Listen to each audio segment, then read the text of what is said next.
I died. I think that was the question that echoed most in my head after what I experienced that day, but that wasn't even the hardest part. The hardest part was what Jesus showed me afterward. Nobody expected all of Mexico to grind to a halt overnight. I always thought a tragedy of that magnitude was something out of a movie, something from the news in another country, but in 2026, it was different. Chaos arrived for everyone without warning. It was a normal morning, already quite hot. Early in the day, people were going to work, children to school, everything at the same pace as always. I was standing in line at the bakery with my phone in my hand when suddenly everything went dark. It wasn't just the light that disappeared, it was everything, the signal, the internet, the water, everything was gone. First came the silence, then the fear. I heard people screaming in the street, cars stopped in the middle of traffic, sirens that went nowhere. I looked around and saw people running looking for a sign, others simply standing, not knowing what to do. It was then that I began to feel an oppression that wouldn't go away.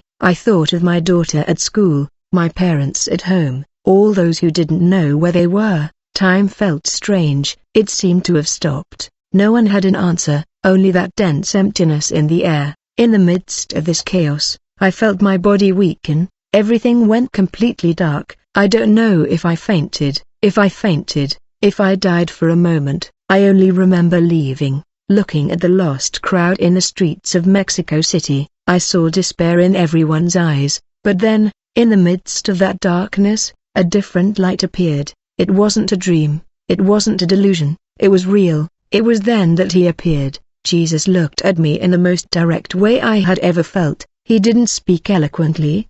He didn't speak in parables. He simply said, "You're not finished yet. There are serious things to see and serious things to tell." I felt an urgency in my chest. It wasn't fear, it was the certainty that nothing would ever be the same again. Jesus showed me what no one wanted to see. The danger wasn't just the chaos in the streets, but the indifference, the coldness, the senseless rush of before, still present, trying to save themselves. Desperate people, separated families, friends fighting over water and bread. He said, "The enemy will no longer intimidate, he will seduce, he will make everything seem easy, comfortable, and therein lies the danger." This warning hammered in my head. It wasn't a threat, it was a warning. It was to tell you what I saw, and if you hear it now, it's because this warning is also for you. It's not a made-up story. I saw it, I felt it. Jesus showed me and told me to speak plainly, without embellishment. It's time to wake up. After that day, nothing returned to normal. It was as if all of Mexico had plunged into another era, a kind of desert where everything was lacking and no one knew what would happen. The next minute the heat intensified, but there were no fans, no cold water, no hope of help. The supermarket shelves were empty in 2 days, money lost its value, credit cards and the apps were useless. Those who had food at home became the target of their neighbors' suspicions.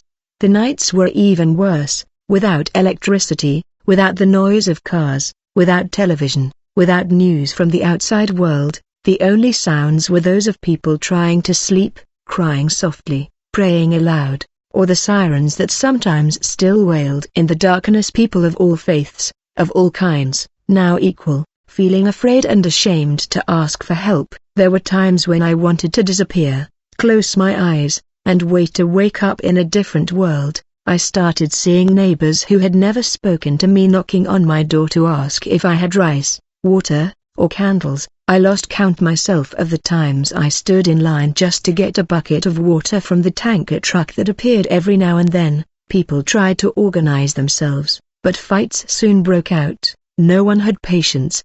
Everyone wanted to solve things on their own. Each person was fighting for themselves. The worst part was feeling the city empty and heavy at the same time, as if everyone were carrying an old guilt, a fear hidden for years. I looked at my daughter and tried to give her strength, but she sensed it. Children can sense when their mothers are pretending to be calm. I had no answer, only that question, why all this now?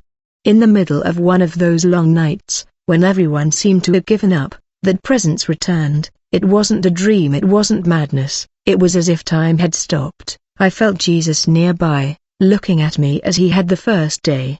He didn't come with an explanation or the promise of an easy solution. He simply said, "It's not just a lack of light, water, or food. The emptiness is inside. If you don't wake up now, when will you?"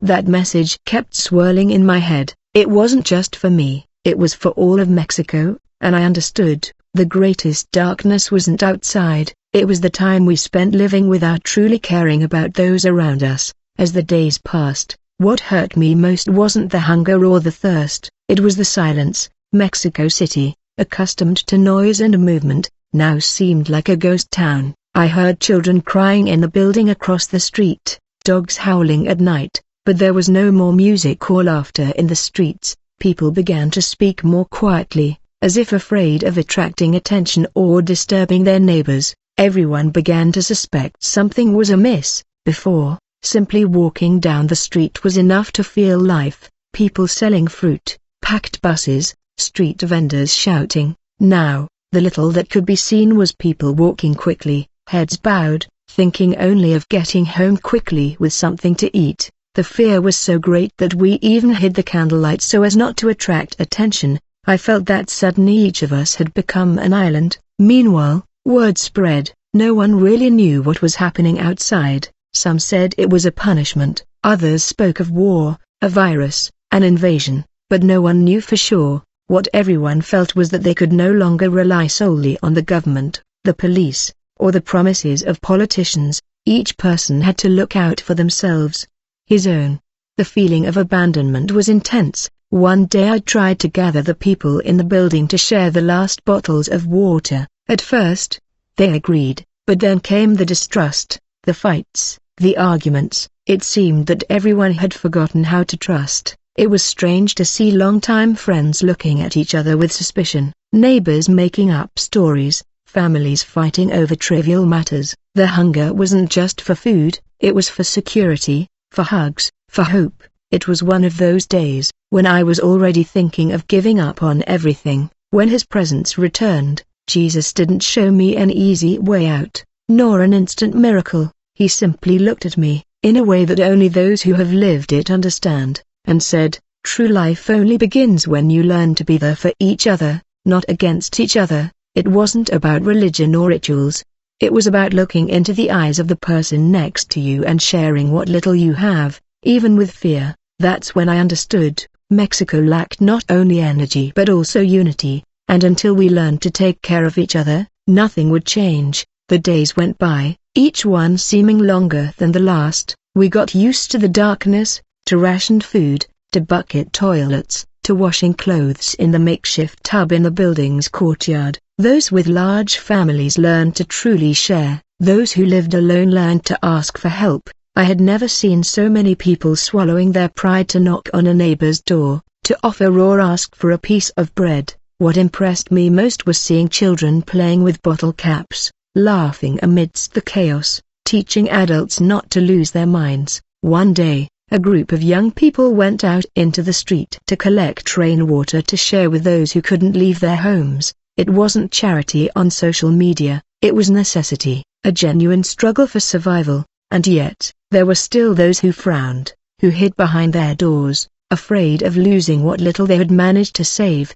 Gradually, routine turned into improvisation, coffee became a luxury, meat disappeared from the plates, as did fruit. Only occasionally did people learn to cook with what they had. Even those who had never prayed began to ask for strength. Churches were packed at first, but soon closed for fear of chaos, theft, and disorder. People continued to pray at home, in the dark, each in their own way. I had never seen so much quiet prayer. I began to understand that true faith appears even when everything else has failed. It disappears when there's no church service, no music, no preaching. It's just you and God there in the darkness, speaking softly, asking only for the basics. Peace to sleep, food so your child doesn't go hungry, hope to endure one more day. It was one of those tired nights, my body aching from trying so hard to help, that I felt that presence again. It wasn't a scare, it wasn't a dream, it was Jesus there beside me. He didn't promise the end of suffering, riches, or an easy miracle. He simply said, Now you understand the value of being together, of being family, of being neighbors, of being human." That stayed with me during those days. All of Mexico became a dark room, filled with people praying together, each in their own home, immersed in the same despair, but learning the hard way that no one can bear it alone, and if all this didn't awaken people's hearts, nothing else would. At first, many thought that if they waited a few days everything would return to normal, but the days turned into weeks, food ran out, water was rationed, even the candles began to disappear from the houses. Fear intensified. Some tried to leave the city, but the roads were blocked. There was no gasoline and no news. Who had distant relatives? They didn't know if they were alive. The radio sometimes picked up a voice, always with bad news. I had never seen people so lost. The worst thing was seeing the elderly suffer. Grandma, who had always been strong, now wept in secret, missing her grandchildren. The days when everything was simple, children asking when the electricity would return, mothers lying so as not to frighten them. There were nights when hunger was so great that people divided broken cookies into 4 pieces. In those moments, faith seemed weak, but it was all that remained. In the midst of all this, small groups began to emerge, trying to cheer up the neighborhood. People sang in the yard, neighbors prepared communal soup. 1 or 2 told stories to distract the children. I saw people sharing what they had, even with the fear of being left with nothing. I later discovered that when hope fades, kindness grows. It wasn't charity to show off, it was the act of those who can't bear to see others fall. I found myself helping people I barely knew. One night I gave my last can of corn to my sick neighbor, without thinking about tomorrow. My heart aches. But afterward comes a peace that's hard to explain. We learn that sometimes a miracle is simply sharing the little we have and that God uses our own hands in those moments. It was then that I felt Jesus closer. He didn't come with a thunderous voice or a grand vision, he simply awakened a feeling. Hold on a little longer, don't let go of anyone's hand. I understood that hope is like that, simple, almost invisible, but it's what gets us out of bed the next day. Even without certainty, those who stood firm during those difficult days were those who believed it was worthwhile to help, even without seeing any reward. In the end, that was the lesson when everything falls apart. What truly saves us is the courage not to turn our backs on others, and that was what made the difference when hope seemed too small. The forced cohabitation confronted us with our true selves. Old conflicts we had been hiding resurfaced. There were families who never spoke to each other and were now forced to sit together, look each other in the eye, and share what little they had left. Couples fought, siblings argued, friendships broke down over trivial matters, but I also saw people reconcile after years of silence, simply because fear was stronger than pride. I learned that in desperation, no one can hide their weakness. Masks fall away, the generous became even more generous. The stingy showed it without shame. I saw a neighbor who never greeted anyone opening his door to distribute bread, and I saw good people hiding food for fear of running out. Chaos brings out the best and worst in everyone. We always think we'll know how to act when a crisis hits, but in that moment, many were paralyzed. There were adults crying like children, young people who had never prayed asking for prayers, community leaders disappearing in difficult times.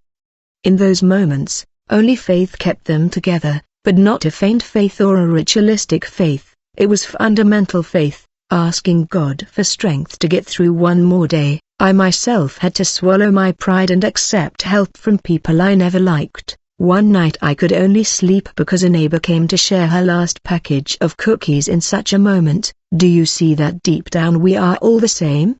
Hunger, fear, longing, the will to survive. What stuck with me was that in the end, God uses every situation to reveal what we hide. Jesus' words made more and more sense each day. It's not just about surviving, it's about learning to be human. It is in the darkness that you recognize who truly has light. When all this is over, I know that no one will ever be the same. The strongest lesson I've learned is, it's no use having a lot if you don't know how to share it. And it's no use saying you have faith if you've never truly lived it. In moments of pain, amidst so many difficulties, I began to see small miracles that had previously gone unnoticed. One day, suddenly, an old truck appeared, bringing golden bread from a bakery on the other side of town. Everyone ran, but no one fought. People who had never even looked at each other on the street were now sharing food, laughing, and telling stories to distract the children. I also saw simple acts of solidarity,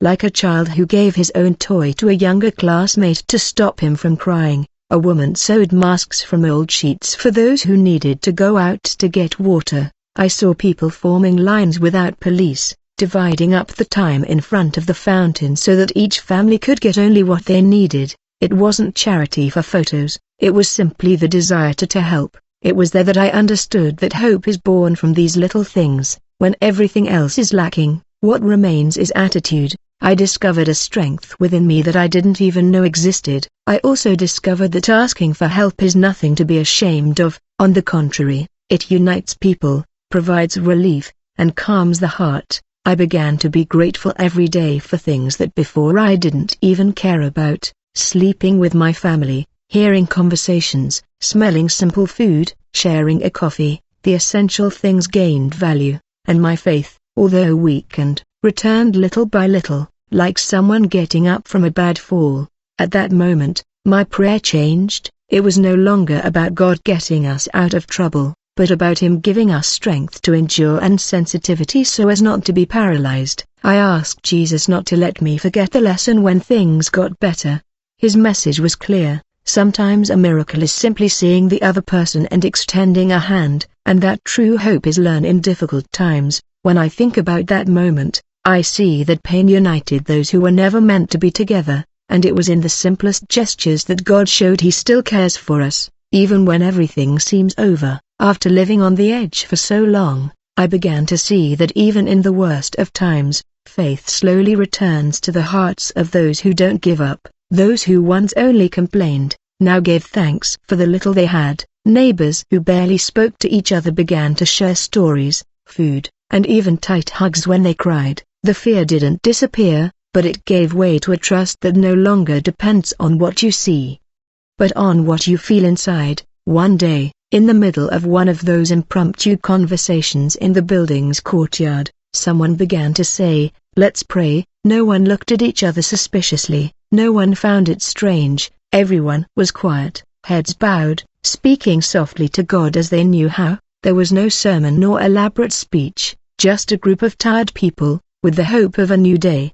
These moments united people, even in their suffering. Those who were once ashamed to show weakness began to ask for prayer. There were children praying for their parents, mothers praying for their children, even neighbors praying for people they had never met. This changed the depressing atmosphere of the place. Mistrust gave way to affection, respect, and a desire to help. Faith became practical.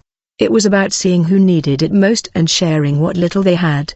It was about getting up early to fetch water, not just for themselves, but also for the elderly man on the 5th floor. It was about sharing medicine, bread, hope. No one became a saint, no one became perfect, but everyone learned that God uses our hands to comfort those around us. I also learned to pray differently. I stopped asking for explanations and began to give thanks for enduring another day. I began to ask not to lose compassion, not I didn't want to become bitter. Even with all the difficulties, I understood that faith in these moments is what keeps us from collapsing inside. In the end, the habitual faith that only appeared on Mass days or in memorized prayers became the faith of a survivor, a trust without preconceived answers, but full of hope, even when everything seemed dark. That's how I gradually began to believe that there was still a way, not just for me, but for all of Mexico. After living in darkness for so long,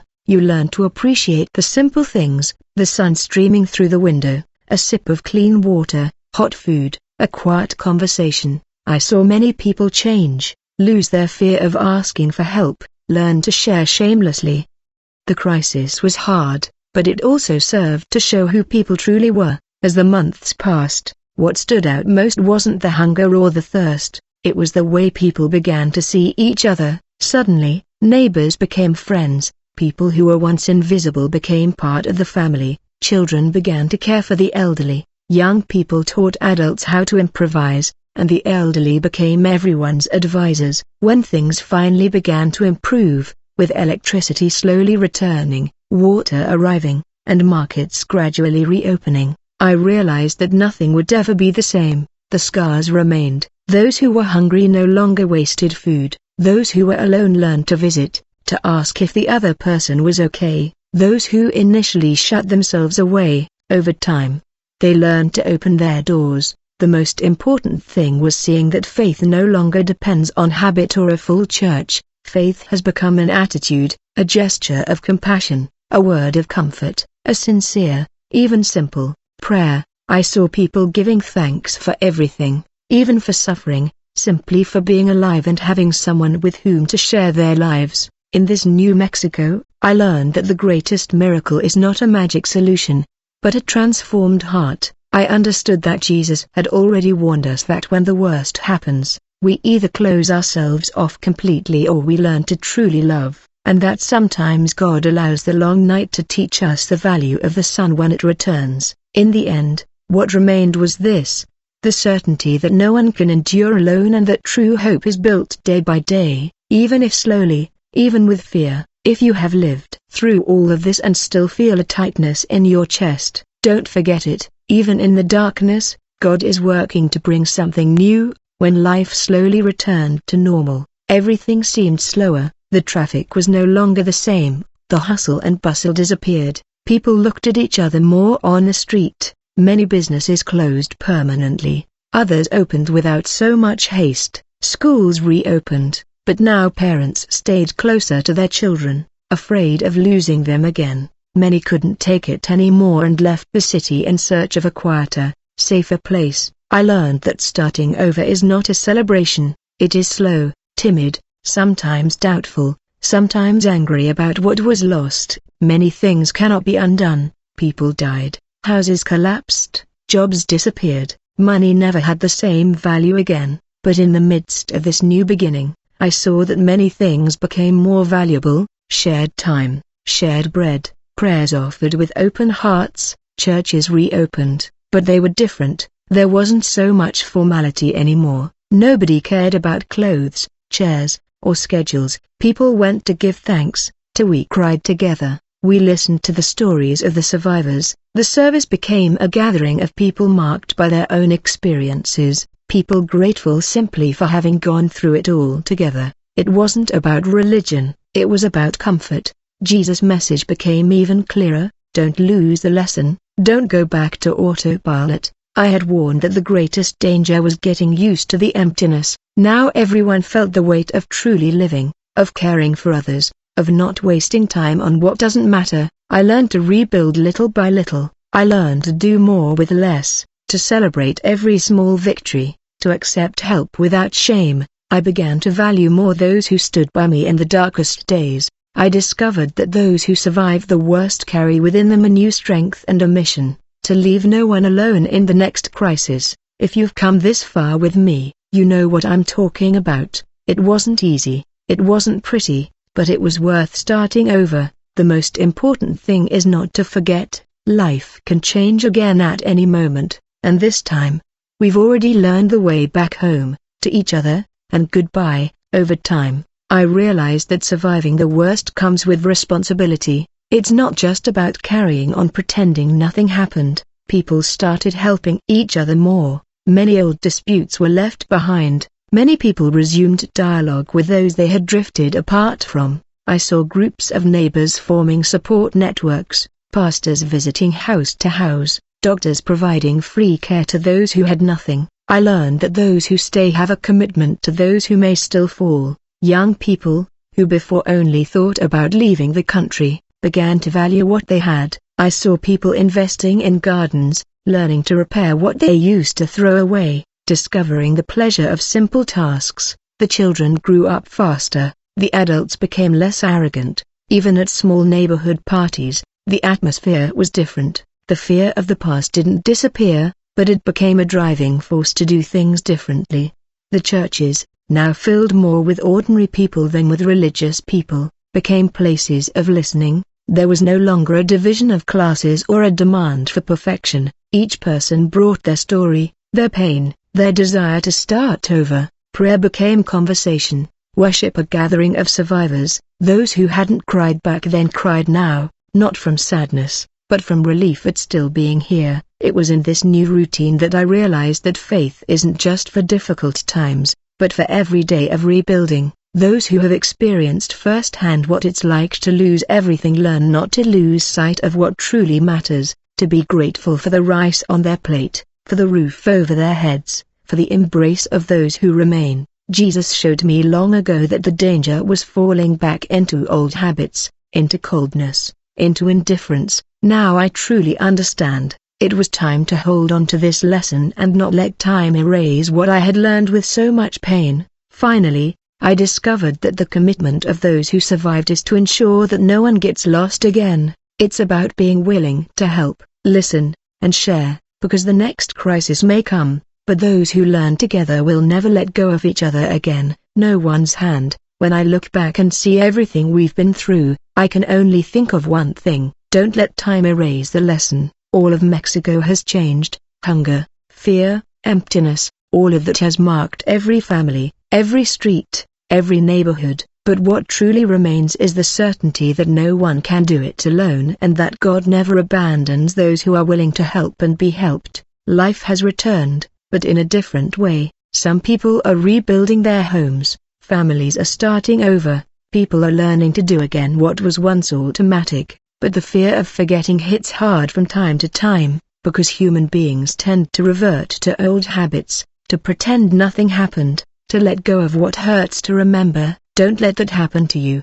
If you survived, be grateful. If you lost someone, don't just cling to the pain, but also to the desire to care for those who remain. If you learned something during this time, share it. Tell your story, listen to those who need it, help those who are alone. Now is not the time to keep it all to yourself. Now is the time to transform pain into compassion, memory into action, faith into deeds. And if you've listened this far, do one thing: comment below what has changed for you. Tell us how you faced this difficult time and ask for prayers if you'd like. Share this message with someone who needs hope, who has lost their way, who still thinks everything is the same. Don't let it pass you by. We all deserve to start over with a lighter heart. Jesus taught me long ago that true change comes when we stop thinking only of ourselves and learn to truly love. Never forget that, even if the world returns to normal. May God bless your home, your family, your life,